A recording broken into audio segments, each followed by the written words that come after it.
Bihar police media के सामने आती है और कहती है भगत तिवारी मानसिक रूप से बीमार है, उसका इलाज कराया जाएगा। उस वक्त शायद किसी ने नहीं सोचा होगा कि ठीक अगले ही दिन यानी कि 17 जून को उसी भूषण तिवारी के घर के बाहर पुलिस और एसटीएफ की टीम खड़ी होगी। कुछ देर अफरा तफरी होगी, फिर गोली की आवाज गूंजेगी और कुछ घंटों बाद एक खबर पूरे बिहार में फैल जाएगा कि 28 साल का भूषण तिवारी अब इस दुनिया में नहीं रहा। एक तरफ पुलिस कहती है कि उसने आत्मरक्षा में जवाबी फायरिंग की है, दूसरी तरफ परिवार का कहना है कि भरत ने सरेंडर कर दिया था और सोशल मीडिया वो अपनी ही अलग ही कहानी सुना रहा था। लेकिन सबसे बड़ा सवाल यही था कि आखिर इन 24 घंटों में ऐसा क्या हुआ था जिसने इलाज की बात को इनकाउंटर तक पहुंचा दिया। क्या यह सिर्फ एक पुलिस का ऑपरेशन था या कहानी कुछ और भी था? इस सवाल का जवाब जानने के लिए हमें शुरुआत से सब कुछ जानना पड़ेगा। बिहार सरकार से खास करके बिहार के क्रांतिकाली युद्ध तो शुरू हो गया है। पैसा लेकर झूठ लेकर सारा गोलियां नहीं निकलेगा।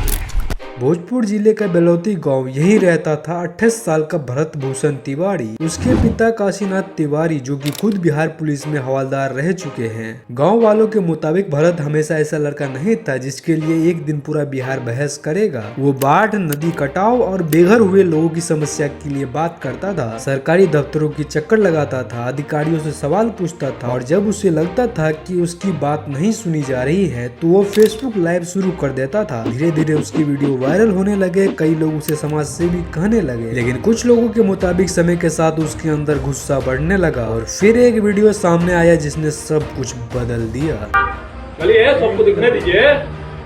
जून 2026 में सोशल मीडिया पर कुछ वीडियो तेजी से वायरल होने लगे। इन वीडियो में भरत तिवारी के हाथ में हथियार दिखाई दे रहा था और अब मामला गांव की समस्या से निकलकर कानून और सुरक्षा तक पहुंच चुका था। लेकिन सवाल था कि आखिर उसने हथियार क्यों उठाया था। परिवार और गांव वालों के मुताबिक वो लगातार बाढ़ और कटाव से प्रभावित लोगों के लिए आवाज उठाता था। कई लोगों के घर और जमीन नदी में समा चुके थे, लेकिन उन्हें ना तो कोई मुआवजा मिला और ना ही कोई स्थानीय मदद। उल्टा कुछ लोग उसे ही मानसिक रूप से बीमार कहने लगे थे और धीरे धीरे उसके अंदर गुस्सा बढ़ता गया। परिवार का कहना था कि हथियार उठाने का मकसद किसी को नुकसान पहुंचाना नहीं था, बल्कि उस सिस्टम का ध्यान अपनी ओर खींचना था जिसके कान पे पर्दे लगे थे। लेकिन पुलिस और प्रशासन के नजर में यह एक गंभीर मामला था और कानून के नजर में इसे नजरअंदाज नहीं किया जा सकता था। 16 जून 2026 को पुलिस की टीम गाँव पहुँचती है भरत से वो हथियार लेने के लिए और उसे सजा देने के लिए। लेकिन हथियार लिए बिना वो लोग बाद में मीडिया से ये कहने लगे कि भरत मानसिक रूप से परेशान है और उसका इलाज कराया जाएगा। उस समय ऐसा लग रहा था कि मामला सिर्फ बातचीत से सुलझ जाएगा, लेकिन यही सबसे बड़ा सवाल पैदा होता है। अगर इलाज की बात हो रही थी तो अगले 24 घंटों में ऐसा क्या बदल गया कि मामला सीधा एसटीएफ और भारी पुलिस बल तक पहुंच गया था? क्या हालात अचानक बिगड़ गए थे या फिर कुछ और हुआ था? 17 जून को पुलिस और एसटीएफ की टीम एक बार फिर से बिलौती गाँव पहुँचती है और यहीं से दो अलग अलग कहानियां सामने आती है। पहली कहानी है पुलिस की। पुलिस के मुताबिक भरत को गिरफ्तार करने की कोशिश की गई थी अवैध हथियार रखने की जुर्म में, लेकिन उसने पुलिस पर फायरिंग शुरू कर दी थी और कुछ रिपोर्ट के मुताबिक 10 से 12 राउंड गोलियां चलाई गई थी। सरकारी गाड़ियों पर भी गोली लगी थी और हालत ऐसी हो गई थी कि जवाबी कार्रवाई करनी पड़ी। पुलिस का कहना है कि यह आत्मरक्षा में चलाया गया कदम था। लेकिन यहीं से शुरू होती है दूसरी कहानी परिवार की। परिवार और गाँव वालों का कहना है कि भरत ने अपना आखिरी फेसबुक लाइव शुरू किया था और उसी दौरान उसने हथियार नीचे रख दिया था, जो कि इस वीडियो में दिख भी रहा है, और अपने हाथ ऊपर कर लिए थे।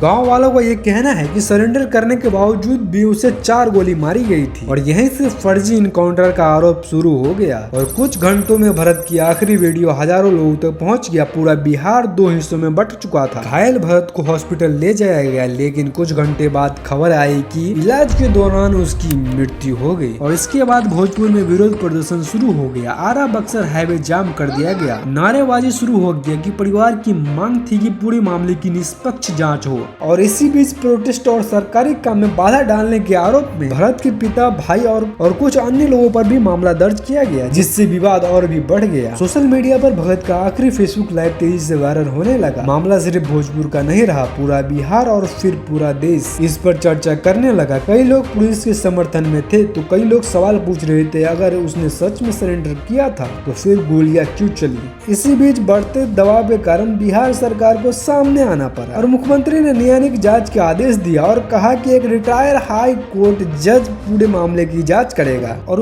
उधर कुछ पुलिस वालों को भी सस्पेंड कर दिया गया। लेकिन सवाल अभी भी खत्म नहीं हुआ था। बहुत से लोगों ने इस मामले पर सवाल उठाने लगा और कुछ लोगों ने उसे स्वतंत्र जांच की मांग की है और सुप्रीम कोर्ट तक जाने की बात भी सामने आई है। जांच अभी भी जारी है, लेकिन एक निहत्थे पर पुलिस का गोली चलाना ये किस हद तक सही है, आप लोग कमेंट में जरूर बताना। क्रांतिकारी युद्ध तो शुरू हो गया है, तो क्रांतिकारी युद्ध शुरू हो गया है तो